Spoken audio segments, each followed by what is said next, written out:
Hola mis amigos, les saludo con el placer de siempre y desde luego con muchísimo gusto, porque realmente estoy más que complacido por estar compartiendo con ustedes este máster en impuestos. Su amigo y servidor José Antonio González Castro les da la más cordial bienvenida a esta sexta sesión del diplomado. No olviden que son 40 horas de curso efectivo para que realmente ustedes se vayan programando y desde luego, al igual que yo, lo estemos disfrutando al 100%. Sin mayor preámbulo, les comparto que, retomando la idea de la sesión anterior, estamos analizando en base a la lectura al artículo 57 de la Ley del Impuesto a la Renta. Llevo un par de párrafos en donde nos quedamos que la pérdida es la pérdida fiscal, desde luego, es la diferencia de la comparación de ingresos acumulables menos deducciones autorizadas cuando las deducciones, desde luego, son mayores. Una primera precisión, recordando, desde luego, es que si yo tengo, aparte de la pérdida, pago de PTU en este ejercicio, la PTU como tal se adiciona a la pérdida fiscal para que crezca la pérdida. También les decía que deben tener mucho cuidado de que más en partes relacionadas no deben o deben de procurar, mejor dicho, no caer en un esquema de simulación de pérdidas. De acuerdo a lo que dispone el artículo 69b bis del Código Fiscal de la Federación.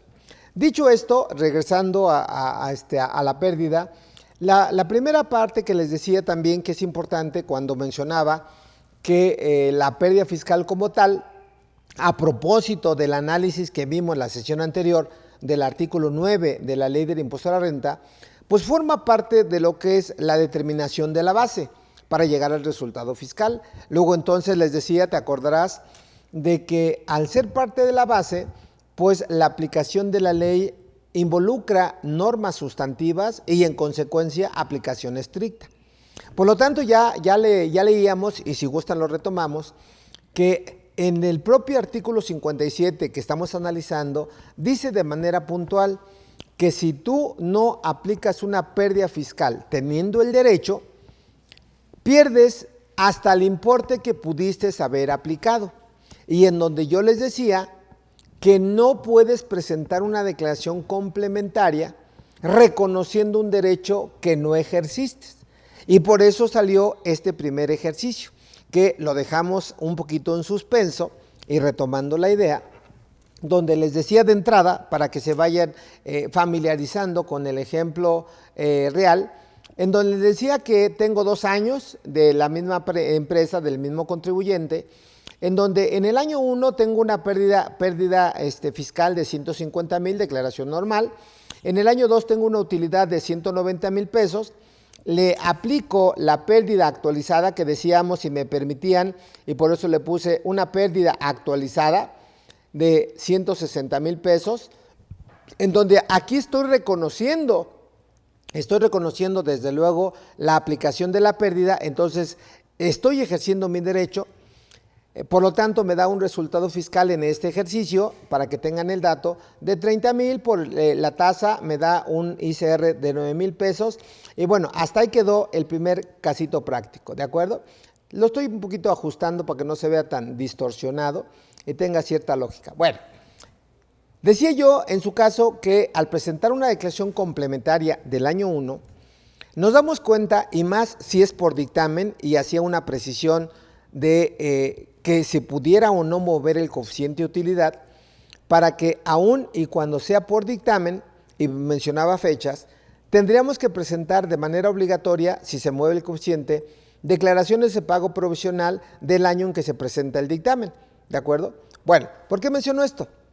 Porque derivado obviamente de un supuesto que pudiera ser el propio dictamen, yo modifico en mi ejercicio mi declaración anual del año 1 y nos damos cuenta de que tengo una pérdida, si bien es cierto pérdida, pero es mayor a la que yo originalmente había determinado. Por alguna razón, la que ustedes quieran, ¿de acuerdo? Bueno, entonces al tener una pérdida mayor, decía que voy a aplicar el procedimiento de la declaración complementaria del año 2, en donde observen que no cambia, y ya me estaba adelantando, no cambia los ingresos acumulables, que son 190,000 pesos, pero por el efecto de la complementaria, siguiendo con el razonamiento de este pequeñito caso práctico, desde luego le resto, y aquí ya se empieza a observar, le resto la pérdida fiscal y vean que al restarle esa pérdida fiscal, ¿de acuerdo? Voy a llevarme la totalidad de la pérdida fiscal, pero hasta el monto de lo que yo requiera, ¿de acuerdo? Observen que como ya son 210,000, a la utilidad que son 190,000, le resto los mismos 190,000, espérame tantito que se me movió tantito acá, para ajustar, ahí está. Vean, le resto los 190,000, que esos 190,000, amigo, que estoy restando, los tomo de la declaración complementaria del año 1, en donde les doy el dato nada más para que lo tengan ustedes. Vamos a pensar que de los 210,000 actualizados, me da 220,000.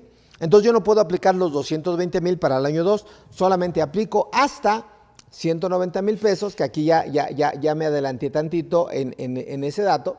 Le pongo una raya de subtotal para que vaya avanzando.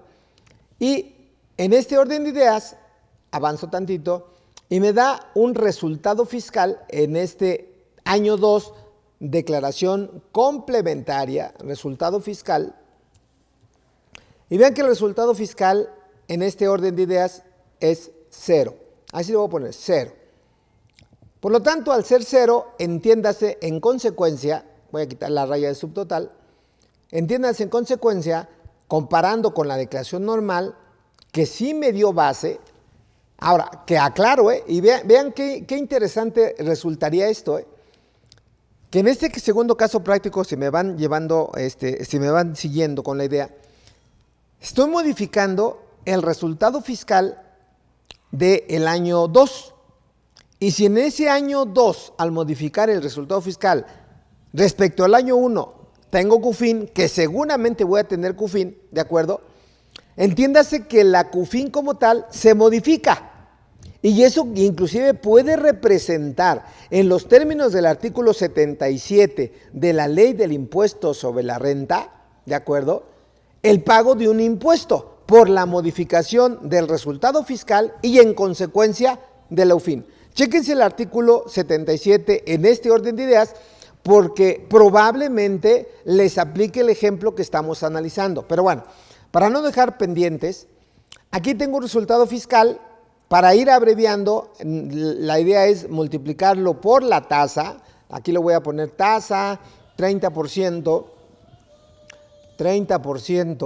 ¿de acuerdo? Ahí para que tengan el dato, para que en consecuencia me dé un impuesto sobre la renta de 0.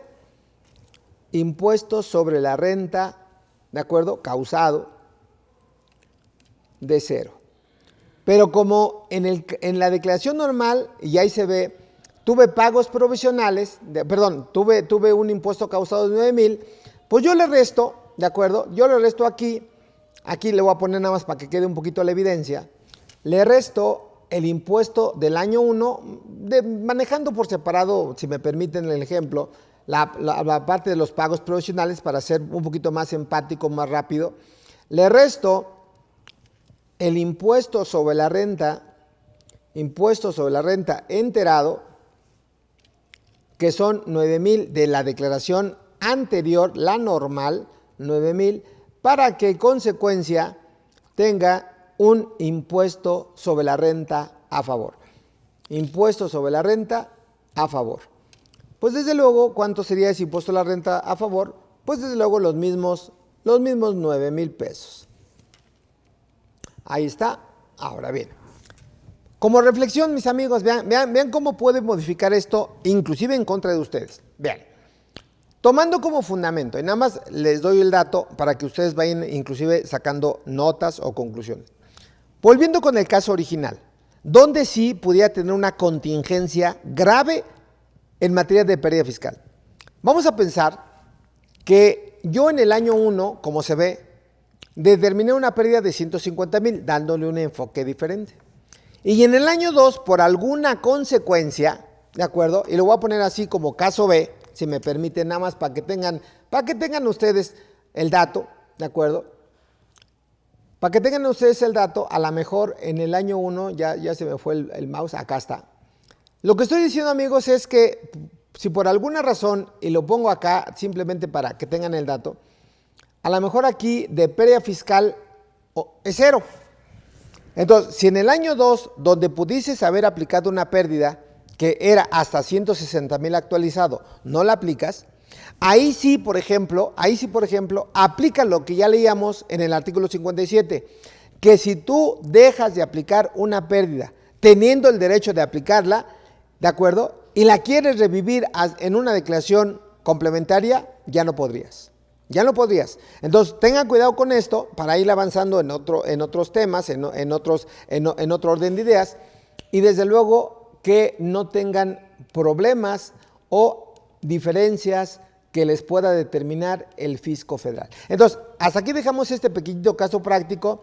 Nos regresamos, si me permiten, a la lectura de la ley, que nos quedamos en esta lectura, y vamos a continuar a ver qué más nos dice. Vean. Retomo un poquito el segundo párrafo donde dice: la pérdida fiscal ocurrida en un ejercicio podrá disminuirse de la utilidad fiscal de los 10 ejercicios siguientes hasta agotarla. ¿Sale? Se da por entendido que decía que son ejercicios consecutivos donde no necesariamente tengo utilidad, puedo tener utilidad, pérdida o pura utilidad o pura pérdida, o jugando. Unos años utilidad, otros años pérdida. Pero lo cierto es que pasan 10 ejercicios, no lo aplico, se pierde el derecho. También en su momento, para que también lo retomen o realmente lo analicen, de acuerdo a la norma de información financiera D4, que nos habla de la determinación de impuestos a la utilidad, efecto concreto, la pérdida fiscal, por ejemplo, de mi ejercicio año 1, se consigue una diferencia temporal para efecto de los impuestos a la utilidad. Y esa diferencia temporal multiplicado por el 30%, que es la tasa que se va a ver reflejada en el año donde yo amortizo la pérdida, que inclusive puede modificar, porque en algunos años ha modificado la tasa, entiéndase que hasta esa cantidad es el efecto en el impuesto a la renta. Por eso, en conclusión, entiéndase que por aplicar la pérdida en los próximos 10 años, haciendo el procedimiento que estoy mencionando, les va a generar un impuesto sobre la renta diferido, cuenta de activo. ¿Por qué razón? Porque hasta el importe de la pérdida que vas amortizando cada año, no vas a pagar el impuesto sobre la renta. Creo que sería un tema interesante de análisis, de reflexión, de que lo incluyan ustedes en sus estados financieros, pero la parte importante, ¿cuál sería? Tengan mucho cuidado que, lejos de que les dé un impuesto sobre la renta, cuenta de activo, les pudiera dar un impuesto sobre la renta, cuenta de pasivo. Y nada más a título de ejemplo, para que no deje cabos sueltos, como dicen por ahí. ¿En qué momento me da un impuesto a la renta, cuenta de pasivo? Un ejemplo claro. Hablando, por ejemplo, de sociedades civiles. Ustedes recordarán que, atendiendo al artículo 17 de la ley de renta, que nos habla del momento de acumulación, las sociedades civiles acumulan al cobro. Por lo tanto, si hoy, 2022, yo emito una factura y no se cobra, pues va a ser un ingreso contable no fiscal, ingreso que no se ha cobrado. ¿Estamos de acuerdo? Por lo tanto, entiéndase que aquí, en este orden de ideas, siguiendo con la mecánica del D4, pues debo determinar un impuesto sobre la renta diferido. Pero a diferencia de la pérdida, voy a tener un impuesto sobre la renta, cuenta de pasivo. Y es importante mencionarlo porque los lectores de la información financiera, que pueden ser los socios, que pueden ser las autoridades fiscales, pues van a estar muy atentos, amigo, porque van a decir: oye, tú tienes reflejado en cuentas de orden o en notas a los estados financieros que tienes un impuesto sobre la renta diferido, cuenta de pasivo, de tanta cantidad, derivada obviamente de ingresos facturados no cobrados. Y tú te preguntarás, mi querido contador, ¿por qué es una cuenta de pasivo? Pues a diferencia de la pérdida, ya que en el año que se cobre el impuesto, en la atención que en el año de origen de vengación, contablemente ya se consideró como ingreso. Por cierto, el término técnico se llama no realizado. ¿Queda claro? Sí devengado, pero no realizado. bajo ese orden de ideas, contablemente sí refleja el ingreso, pero fiscalmente no. Entonces, ¿qué quiere decir? Que al reflejar el 30% sobre el ingreso, lo que resulte lo vas a poner, repito, como cuentas de orden, cuentas recordatorio, o como notas a través de los estados financieros, que vas a decir cuánto le debes al fisco una vez que cobres la factura. ¿Queda claro? Entonces, ahí sí, si la cobras de manera parcial o si la cobras de manera total, ahí se va a detonar a tu cargo, amigo, a tu cargo, empresa, el impuesto sobre la renta que le debes al fisco. Por eso se llama impuesto sobre la renta, cuenta de pasivo. ¿Sí queda claro? Ahora, sin olvidar, a propósito, para que tengan, insisto, toda la mesa servida y coman a su gusto. Sin olvidar que, ya lo dije ahorita, que si tú en el año 1, persona moral, sociedad civil, dices un CFDI pensando que te iban a pagar, pero que no te pagaron, en atención a dos fracciones, la fracción 8 y la fracción 18, estas del artículo 27 de renta, ese CFDI se tiene que cancelar y se tiene que volver a reexpedir en el año en que se cobre. ¿Queda claro? Y, ¿por qué no decirlo? Por eso cité las dos fracciones, que la persona a la cual se le hizo originalmente el CFDI, hasta en tanto no lo pague, ese CFDI no produce efectos fiscales, es decir, no es deducible. ¿Queda claro? Entonces, para él también va a ser una partida en conciliación.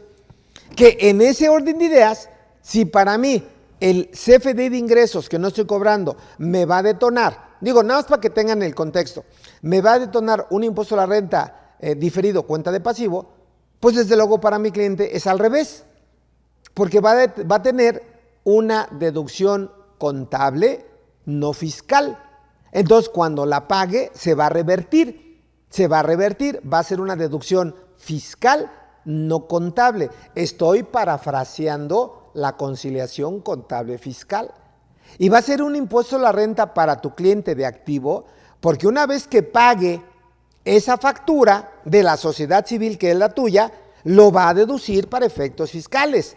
¿Sí queda claro? Por lo tanto, entiéndase que hasta el importe de esa factura, estarán de acuerdo conmigo, no paga el impuesto sobre la renta. Yo nada más agregaría, cuando la factura como tal y el CFDI como tal reúnan requisitos fiscales.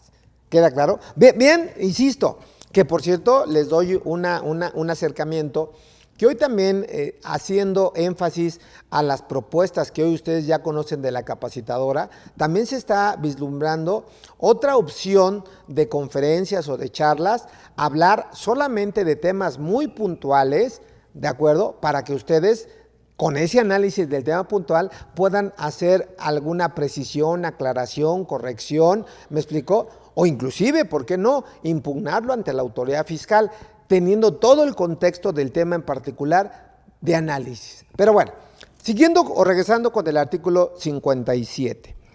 Entonces decía el tercer párrafo que cuando se tenga derecho a aplicar una pérdida no se aplica, dice, se perderá el derecho de hacerlo en los ejercicios posteriores hasta por la cantidad que se pudo haber efectuado. Y si ustedes recuerdan, hasta ahí nos quedamos, haciendo referencia en el casito práctico a título simplemente ilustrativo que hicimos. Vámonos con el siguiente párrafo. Y en este párrafo, amigos, vean lo que dice.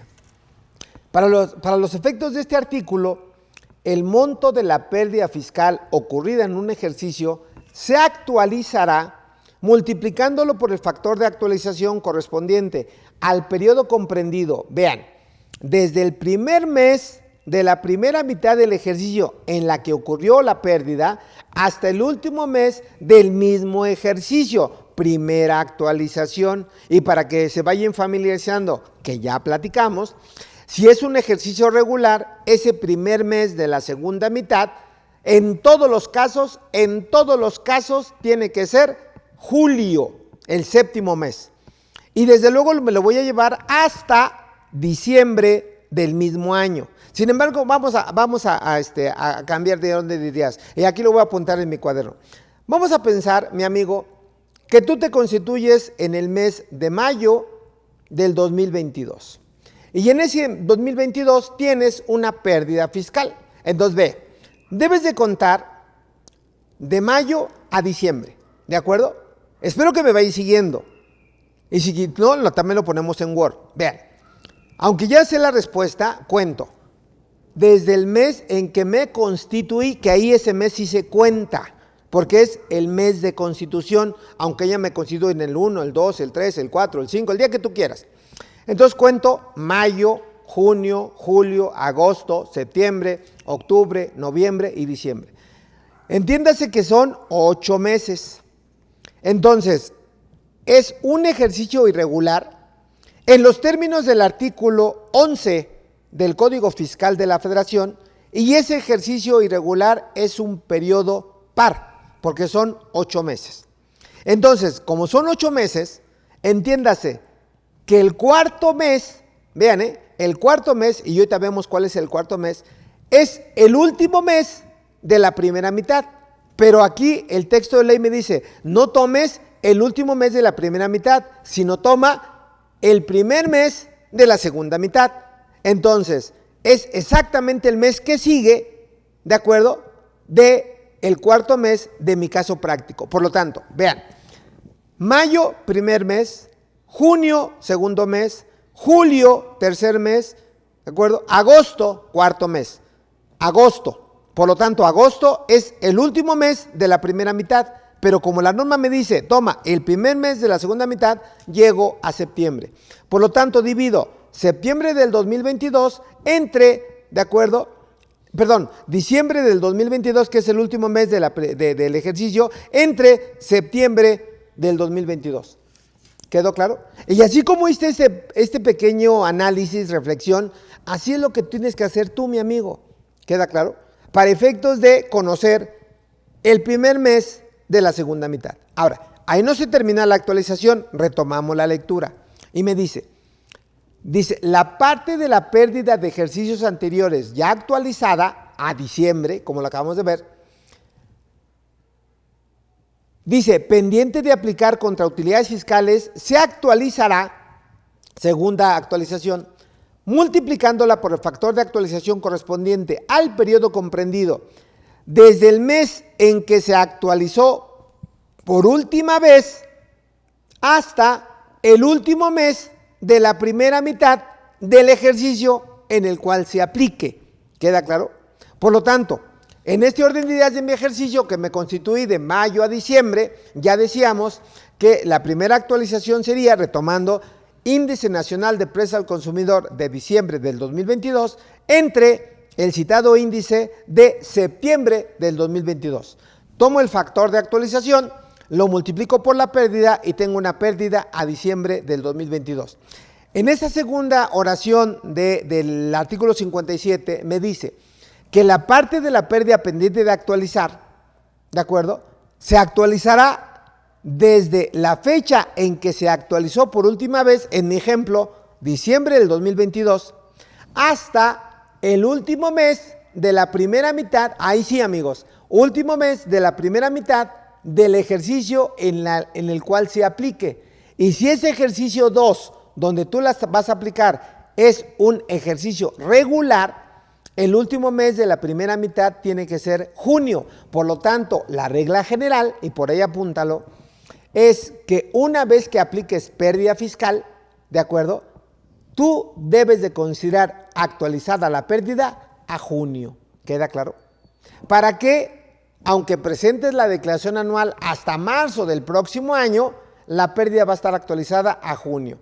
Ahora, ¿por qué digo esto? Porque he visto muchos papeles de trabajo que por alguna razón, en lugar de aplicar la pérdida actualizada a junio, se lo llevan a julio. Le digo, no amigo, es que julio solamente se utiliza en un ejercicio regular cuando determinas una pérdida fiscal, pero en base a una primera actualización.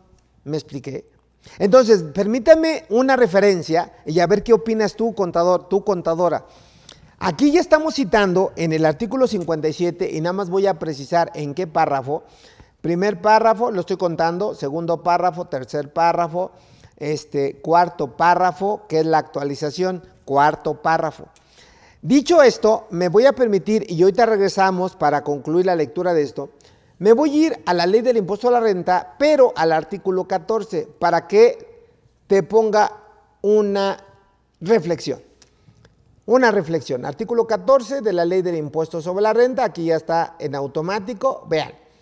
No vamos a analizar de momento todo el artículo, simplemente le vamos a dar lectura y vamos a ver en qué casos me dice que puedo aplicar la pérdida. Vean, de entrada me dice, los contribuyentes efectuarán pagos provisionales de manera mensual contra el impuesto del ejercicio, a más tardar el día 17 del mes inmediato posterior a aquel en que corresponde el pago, conforme a las bases que a continuación se señalan, y luego ahí me dice el coeficiente de utilidad, la utilidad fiscal base, etcétera, etcétera, etcétera. Bueno, que le puedo restar inclusive la PTU, que ya hemos platicado, retomamos esa parte, ¿de acuerdo? Los anticipos y rendimientos, que también ya lo hemos platicado, lo veremos en su momento, y vean qué dice, Me ubico, nada más para que tengan el dato, en la fracción segunda, inciso C. Ahora, ahí es donde quiero que analicemos. Dice la fracción segunda, la utilidad fiscal para el pago provisional se determinará multiplicándola por el coeficiente de utilidad que corresponda conforme a la fracción anterior por los ingresos nominales, vean que ya habla de ingresos nominales, correspondiente al periodo, eso es importante, porque los pagos provisionales de persona moral título 2 se consideran desde enero hasta la fecha que abarca el pago provisional, correspondiente al periodo comprendido desde el mes del inicio del ejercicio hasta el último día del mes a que se refiere el pago, y en su caso se disminuirá, ¿de acuerdo?, la PTU, inciso A, que analizaremos en su oportunidad. Los anticipos sin rendimientos, ¿de acuerdo?, hablando de sociedades civiles y sociedades cooperativas de producción. Pero ven que dice el inciso C y ya no habla más de pérdida. Dice, y puedo restar la pérdida fiscal de ejercicios anteriores pendiente de aplicar contra utilidades fiscales sin perjuicio, que es otro dato curioso, sin perjuicio de disminuir dicha pérdida, la misma, de la utilidad fiscal del ejercicio. Que esto pareciera demasiado sencillo, pero mucha gente piensa de que el hecho de que yo ya haya aplicado pérdida fiscal en pagos provisionales, como que piensan que yo ya la utilicé, y dice, entonces yo ya no lo puedo utilizar en el propio ejercicio. Mira, simplemente es sentido común, porque si bien es cierto la aplicaste en pagos provisionales, pero ahí no estás determinando el impuesto del ejercicio. Y si la base fiscal fue mayor a la PTU, a los anticipos y a la pérdida, tú hiciste un pago al fisco federal directo. Entonces, en ese orden de ideas, al presentar la anual, ¿de acuerdo?, es como si empezaras de cero. ¿Por qué razón? Porque tomas ya ni siquiera ingresos nominales, tomas la totalidad de ingresos acumulables, la totalidad de deducciones autorizadas, que por cierto, en materia de pagos provisionales persona moral título 2, no puedes restar ninguna deducción, ni siquiera descuentos, rebajas o bonificaciones sobre venta, a diferencia de reciclo persona moral, ¿de acuerdo? Artículo 208, sí puede restar deducciones, en este caso descuentos, bonificaciones, ¿de acuerdo?, o devoluciones sobre venta, siempre y cuando haya flujo de efectivo. ¿Y por qué digo esto? Porque cuando tú reciclo vendiste persona moral y cobraste, acumulaste y pagaste impuesto en el mes anterior, en los meses anteriores. De manera posterior, ¿de acuerdo?, haces una bonificación, un descuento o te devuelven mercancías, como ya hubo flujo de efectivo en la venta y ya la cobraste, tú tendrías que devolver el dinero y facturar a través de una nota de crédito que tiene claves diferentes, la devolución, la bonificación o el descuento sobre ventas. Entonces,